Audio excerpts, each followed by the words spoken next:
Nilinaw ng Department of Health na walang dapat ipag-alala ang publiko sa napaulat na pagtaas ng kaso ng COVID-19 sa Quezon City.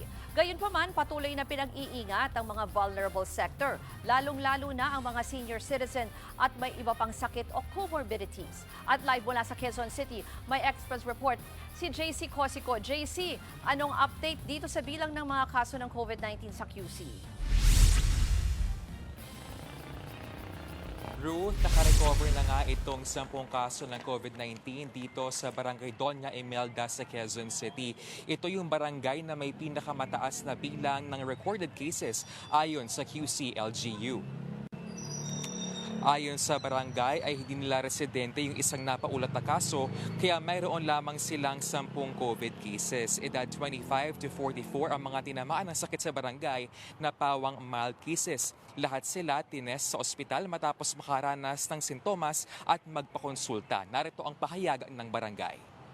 Based on their hospital record, the symptoms that they had lang was like itchy throat and not really fever naman. So the COVID infection was confirmed through antigen test lang naman. As of now, wala na po tayong active COVID case, so there's nothing to worry. Sa buong Quezon City, tumaas ng 265% ang COVID cases sa nakalipas na 3 linggo. Mula 23 cases na naitala mula May 21 hanggang June 10, umabot yan sa 84 cases mula June 11 hanggang July 1. Suma total, umabot na sa 146 ang COVID cases sa lungsod. Pero wala naman daw dapat ipag-alala ang publiko dahil mild lang ang mga kaso.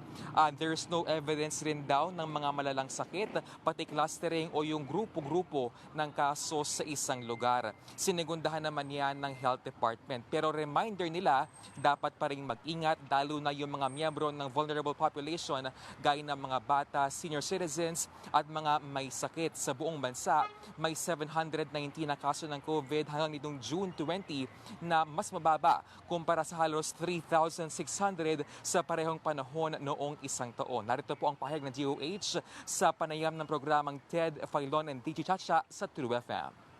Sa mundo ng epidemiology, pag tinignan namin yon, mababa po yung sinasabi na prevalence rate. Hindi po to cause for alarm, pero syempre maganda rin na alam natin ang nangyayari sa paligid natin. At tulad nga po ng sinasabi namin sa DOH, ang COVID-19 ay humina na ng humina over the past years na dumaan. Ruth, pinaiti nga ng QC-LGU ang case surveillance para nga di na kumalat pa ang sakit at kasabay niyaan ang kanilang reminder nga sa publiko na ugaliin yung paghuhugas ng kamay para iwas COVID-19. Ruth? Yan po ang Express Report ni JC Cosico. Mga kapatid, Ruth Cabalco, para sa mabilis na pasada ng mga balitang dapat niyong malaman, mag-follow at mag-subscribe sa social media pages ng News 5.